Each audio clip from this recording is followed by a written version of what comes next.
pati Pangulo ng Pilipinas, niloloko niya na. You're trying to mislead the President of the Philippines. Inuulit ko, yung mga pinuntahan niya, hindi niya dapat puntahan yun. Yung mga dapat niyang puntahan, dapat alam niyo.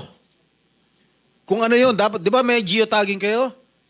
Secretary Cabral, itong mga pinag-usapan nating insertions kanina sa flood control, kanino mapupunta yon? Alam mo ba kung kaninong probinsya at district mapupunta yon? Ma-determine po kung saan po mapupunta yung mga nasa GAA. You will be able to do that. You will be able to determine that. Kung saan pong engineering district. Yes, and you will be able to submit to the committee kung kanino napupunta yung mga insertions. Kanina po, binanggit na namin doon sa questioning kay DBM Secretary, 69 billion 2022, 126 billion 2023, 178 billion 2024, 137 billion 2025. So yan po sana maibigay nyo sa amin, aling district, anong probinsya ang kinapuntahan nun. Yun ang aming gustong mangyari.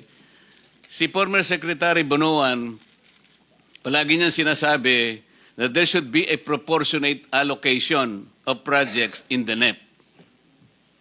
Pwede kang mag-cite ng isang example lang na nangyari yung talagang proportionate allocation ng mga projects sa NEP. Can you cite an example? Yun pong sa National Expenditure Program, meron pong pinagawa si Secretary Bonoan na parang allocable formula. Yun po, meron naman pong basis. Tinatanong ko yung actual na pangyayari na na-exercise ninyo yung proportionate allocation ng project. Kasi tingnan mo, Bulacan First District Engineering Office, ang inallocate ninyo 6 billion 80 million pesos. Bulacan Second District Engineering Office, 3.1 billion pesos. Third Bulacan District Engineering Office, 1.3 billion. Sa ibang mga distrito ba, ganito ang naibibigay ninyo? Halimbawa sa Tarlac, First District ng Tarlac, kung ano yung First District Engineering, hindi ko alam yung termino nyo. Ganito ba yung allocation? Napapanatili yung proportionate?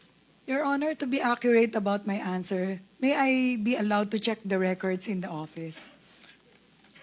Because you will be given that opportunity. Yes, kasi nga, isasubmit mo sa amin. Yes po, Your Honor. Pero sa ngayon, tinitingnan ko lang, kasi ito insertions na to eh. Because I will be asking you, yes, Your Honor, kung alam mo na kung sino-sinong mga tao ang lumapit na sa'yo, kasi nung maging gaan na ito, natural lang, napupunta sa'yo yung mga proponents, kung sino-sino man yan, para masiguro nila na madadownload sa kanilang lugar itong amounts na na-insert. Tama ba? pag dating sa GAA, dinadownload naman po talaga automatic. Hindi na po kailangang mag-request kung sino man. Basta automatic po na dinadownload sa implementing office, Your Honor. Kung saan po nakalagay yung proyekto na nasa General Appropriations. So halimbawa, yung mga party list kasi, party list representatives, alam mo, kapag naging party list kasi ako, matagal na panahon eh. Ang party list representative, pag nabigyan po kayo ng 150 million, tuwan-tuwa na po eh. Kahit na yung constituency mo, nationwide eh. Nationwide ang constituency, pero nabigyan ka 150 million, ayos na po yun, tuwan-tuwa na po eh. Pero kanina po, sa presentation ni Representative Toby Chanco, yung ako Bicol, 2-point-something billion eh. BHW, 2-point-something billion. Party list po yun. Meron po ba kayong record kung ilan po ang allocation ng Sagip party list? Alam po niyo yung Sagip, matagal ko pong party list yan.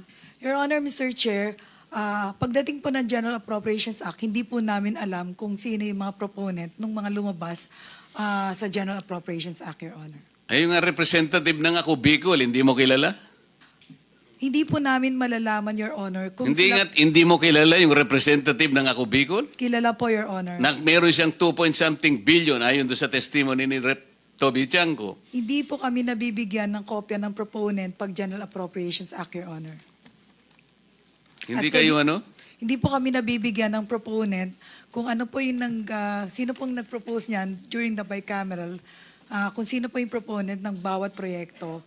Kung saan lang po nakalugar yung proyekto, doon lang po bababa yung mga Bakit yung mga projects ng flood control, halimbawa, wala siyang description as to type of flood control. Hindi man lang niya sinabing dike, revetment, floodgates.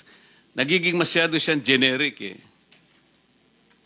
Hindi man sinasabi kung anong river system ang involved. Walang length, walang station, walang specified na saan bang start, saan ang ending. Masyado siyang generic, masyado silang vague. Hindi ba yun ang dahilan kung bakit nagkakaroon ng napaplug kayo dahil dyan Kasi alam nyo, hindi pare-pareho po yung tinatawag na morphology ng mga rivers. Alam ko, dapat alam ninyo yun Ano po yung morphology? Yung width, yung depth, yung elevation, yung contour, yung discharge capacity, yung even carrying capacity ng isang river. Ibig nyo sabihin, pare-parehong characteristics ng mga river basins? Pero sa paglalagay po niyo, paglilista ninyo ng project, very generic Doon po lumilitaw itong pangungurakot na nangyayari dito Kasi, kayo naman ang naglilista Kanina po, binanggit namin, noong panahon ni DBM Secretary, nakiusap sa inyo You have to be very strict in adhering to the specified limits and ceilings na pinrovide. Bakit po ninyo pinapalitan, Madam Yusek? Your Honor, Mr. Chair, the Secretary, or former Secretary Bonon, has provided and has discussed this with the operations kung ano po yung mga threshold per PAPS po for program, activities, and projects. Di mas marunong pa kayo sa DBM Secretary. Kanina po, inana po natin ito Fiscal year 2023, yung approved ceiling ng DBM, 75 billion. Ang ginawa po ninyo, pinalitan nyo ng 70 billion, tinanggalan nyo ng 5 billion. 2024, ang sabi ng DBM, ang ceiling, 96, ito po, flagship projects ito. Ito po yung foreign assisted projects. 97.7, 2024, ginawa nyo yung 70. Inalis nyo yung 27 billion. 2025, sabi ng DBM, ang ceiling, 66 billion, kaya nyo lang ginawang 70 dahil nag-complain nga ang Pangulo Siniro nyo kasi sa GAA ang lahat ng flagship projects ng Pangulo. Can you imagine that? Pati flagship projects ng Pangulo, siniro po ninyo, nasa record to Pero bumalik na naman kayo, 2026, sabi ng DBM, 167 ang ceiling, foreign assisted projects, ginawa nyo na namang 100, tinanggal nyo na naman ang 67 billion. Bakit ninyo ginagawa ito? I will reiterate, Your Honor, the threshold for PAPs or program activities and projects has always been discussed by Secretary Bonoan to the Undersecretary in charge and has considered the absorptive capacity. Hindi po ang department ang nag-zero dun sa foreign assisted po. It was the result of the General Appropriations Act. Yusek Kati, narinig mo ang sinabi ni Secretary Pangandaman kanina. Kapag ka pinalitan ninyo yung ceilings na ibinanggit nila o nilagay nila sa NEP, magkakaroon ng negative effect Nagge-generate meron siyang parang sinasabi na fees na babayaran. Bukod sa nai-slow down o kaya nag-i-incur ng cost overrun ng projects. Bukod pa dun sa nawawala yung tiwala sa atin ng ating mga bilateral and multilateral partners. Kanya-kanya sinulatan 2023 pa, sabi niya, please observe strict adherence to the ceilings na ginagawa namin. Pero kayo mismo, binabago ninyo Kasi nga, tingnan mo itong nangyari. Itong operations, ito po kasama ng PAP ito. Operations, 2023. Itong ginawa mo ay inalisan mo ng 604 billion ang operation. Ito naman ang dinagdagan mo, 630. Kaya ang nadagdag sa operations is 25 billion pesos. Bakit mo siya dadagdagan pero babawasan mo yung FAP? Alam mo, ito yung pinaka-problema eh. Itong nakikita namin, itong pagdagdag mo ng operations by 25 billion, dito na pupunta doon sa sinasabi nating convergence eh. Ito yung conversion nyo. Meron kayong SSP, Special Support Program. Hindi ko maintindihan kung ano ibig sabihin ito. Meron kayong SIPAG. Ito yung Sustainable Infrastructure Project Alleviating Gaps, kung ano man ang gusto nyo sabihin. Hindi ko alam kung anong na-alleviate ninyo. Ang maraming na-alleviate dito, mga bulsa ng mga kung sino-sino na ngayon ay nagtatapat na sa atin. Meron pa kayong 002. Outcome of Operations 001. Ito yung mga roads and bridges. 002, ito po yung flood control na napakarami. Alam po nyo, sa listahan namin na 60 na potential ghost projects, kalahati nun 002. Flood control projects. Sa makatwid, merong direct correlation yung pagdadagdag mo sa operation at pagbawas do sa flagship projects. Malaking problema ito, Yusek. Kaya namin pinopoint out ito. You want to say something? Your Honor, maybe Secretary Bonoan can enlighten us on the threshold that he provides for example, for foreign assisted projects and other programs, activities, and projects of the department. Huwag ka mag-alala, patatawag namin siya. But kayo po yung unang ano rito, kasi kayo po yung USEC sa planning service. Kayo ang PPP at ngayon, pati po yung mga applications, pati lahat ng mga software nasa inyo na. Meron kayong IMS, meron kayong PCMA, meron kayong MYPS, nasa inyo pa yung RBIA, nasa inyo pa yung Highway Density Management 4. Madam Yusek, napakalaki ng responsibilidad mo kung pag-uusapan, paglilista, pagsasaayos, pagmamanage ng mga project. Kaya wag mong isisisi lahat kay Secretary Bonoan sapagkat ikaw ang nandito. At babalikan kita, itong ipinangako niyong PCMA hanggang ngayon ay hindi namin natatanggap, hindi nyo na-install. Huwag ninyong gagamitin katwiran na kailangan meron kaming direct server o kaya kailangan mag-subscribe kami sa satellite. Hindi ko maintindihan yon because ang inyong project engineers, meron silang username, meron silang password. Bakit sila nagagamit nila using the internet? Sila ba merong lahat ay ano? Paano kayo magsasabi ng real time ngayon? Kayo pala hindi nakasubscribe sa satellite. Paano magkakaroon ng real time? Sabi ng inyong mga representatives, it is very costly. Kahit na very costly, kung yun ang kinakailangan para makita natin real time kung yung mga project na gagawa nyo, ba't hindi kayo gumastos? Gumagastos kayo sa ibang pamamaraan. Nasasalaula ang pera ng bayan, pero kayo ayaw niyong gumastos sa isang project na matutukoy natin real time. Hindi kami maniniwala na hindi nyo mai-install sa amin ngayon. Nangako ka eh. Sabi mo, dadalhin mo rito yung administrator ng PCMA. Wala na lang tayong time, Madam Secretary. Pati yung binigay mo na database sa Pangulo, yung MYPS doon mo ibinase, may mali doon sapagkat hindi PCMA ang binigay mo. Ang binigay mo, MYPS. I will substantiate that. Because later, kung meron pang pagkakataon na magkaroon pa ng susunod na pagdinig, ipakikita ko sa iyo yung discrepancy ng mga coordinates. Kaya, iminali mo rin yung sumbong sa Pangulo. Marami yon. So, hanggang doon na muna sapagkat tayo po ay kailangang Mr. Chair. Umalis dito ng No, Mr. Chair, I asked the permission of the Senate President. If Okay, Senator Jinggoy. If we can just extend our hearing up to 2:45, and he readily obliged, allowed us to. So, nakakuha na tayo ng approval, Senator? We can stay up to 2:45. 2:45? Yes. Okay. Thank you for that information. So, you want to say something? Your Honor, the director of the IMS is here. Maybe he can explain because hindi ko masyado pong naintindihan yung mga technical terms nila. So The director of? the IMS po is present. Maybe he can technically What is the explain. name of the director? Director Kawiling. Kawaling.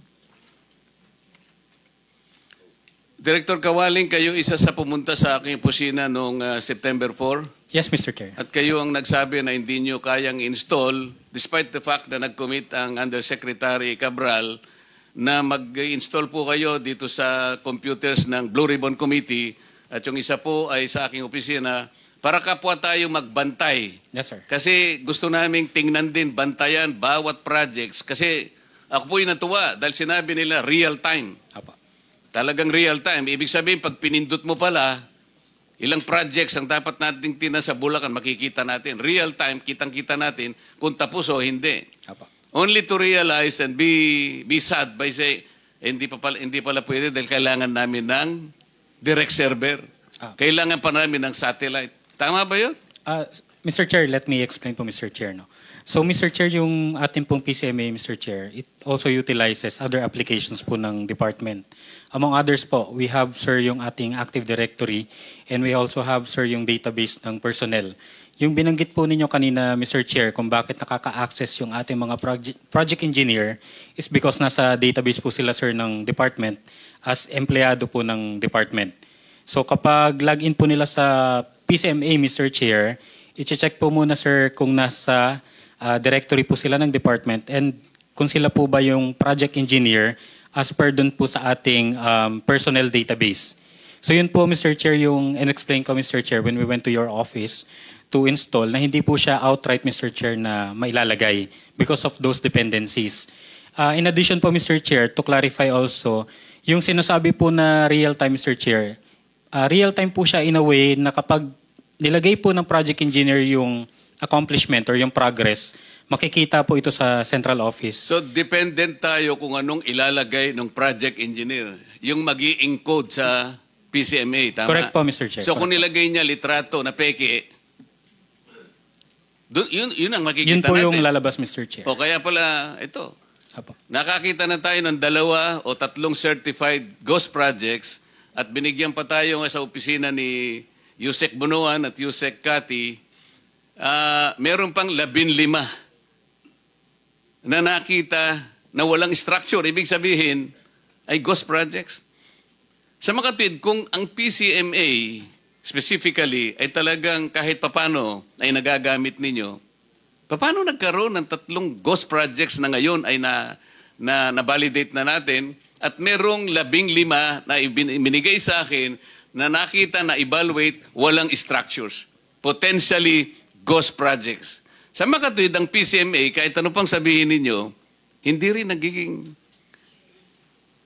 nagagamit kagaya ng objective na gusto nyo sabihin. Kasi ang sabi po ninyo, ang purpose ng PCMA, binanggit ko na ito, Secretary Yusek, ang purpose to provide a centralized, efficient, and transparent platform for monitoring all DPWH infrastructure projects. So, sablay.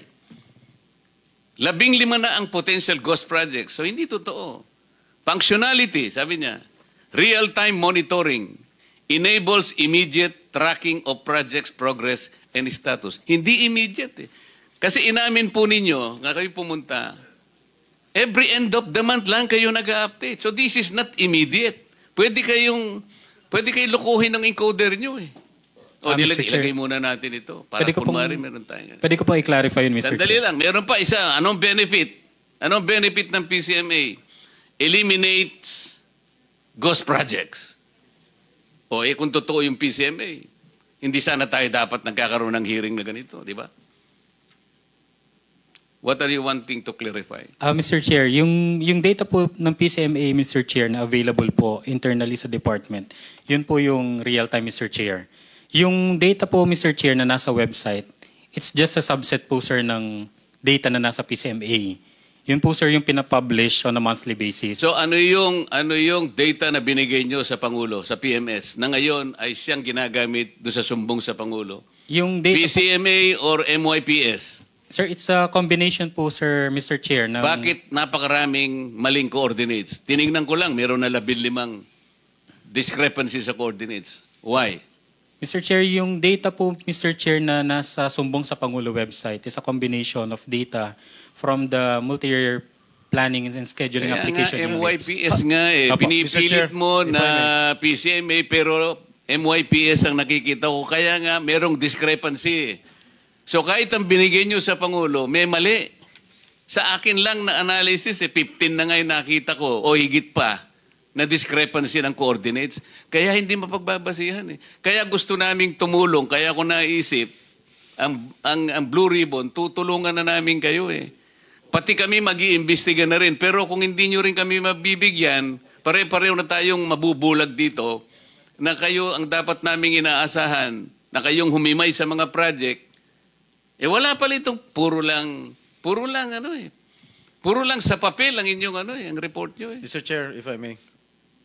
Yes, How Senator. accurate is your data? Sir, yung accuracy po, sir, depende po, sir, sa users po, sir, ng PCMA po. Nagdidepende lang kayo doon? Kung ano po, sir, yung isubmit, sir, ng mga project Kasi, engineers po. katulad ng sinabi ni Senator Marcoleta, we have received a lot of reports that there were many errors in the coordinates that you submitted in the Office of the President. Ibig sabihin, are you trying to mislead the President? Yung mga pinuntahan yung mga in-inspection yung mga lugar sa Bulacan, hindi pala yun ang dapat niya puntahan? You are trying to mislead the President. Totoo yun. Totoo yun. Kamukha yung pinunta niya sa Kalumpit, nagsimula yun 2021. Oh. Yun ang sinasabi namin na even the Office of the President was misled by you. Hindi ko alam kung talagang gusto nyong gawin yun o sa pagmamadali ninyo. I don't know. Kaya dito lang natin inaayos lahat ito.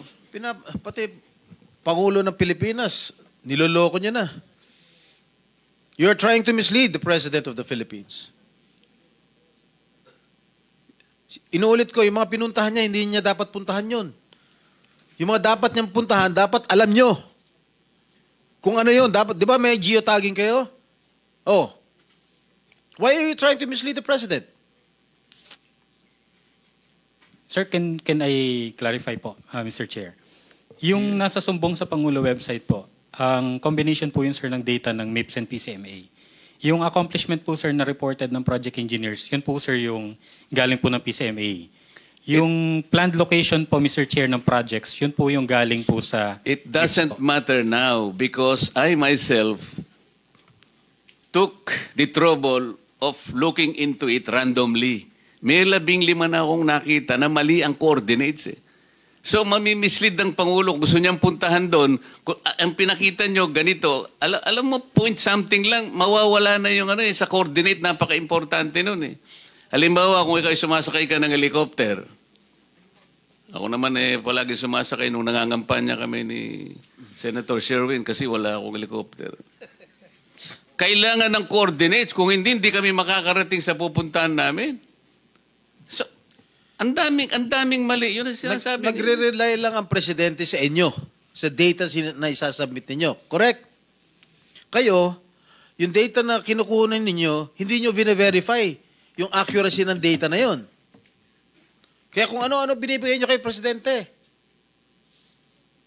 Mga And the most important, Senator Jinggoy, they're only completely relying on the encoders on the ground. Yung mga inyong project engineers. Kung anong ilagay nila doon. Walang sila lang eh. Kasi ang dami nito. Let's say, pinag-uusapan natin ngayon, 10,000 flood control projects.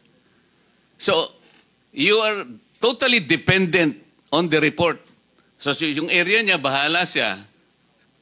Kung ano yung ilagay. Paano niyang mai-upload yun using the internet only? Nagbe-verify kayo once a month. Once a month. Pagkatapos sasabihin nyo dito, real time. Huwag nyo kaming imi-mislead. Ako naman napabilib nyo nung una. Kaya sabi ko, paki-install nyo nga para tulungan namin kayo na magbantayan tayo. Gusto namin tumulong talaga eh. Paano magiging real time? Once a month. Mr. Chairman. Yes, Senator. Alam mo, Director Kawaling, nagpapakita lang ito talaga lahat na hindi kayo masyadong seryoso sa inyong ginagawa.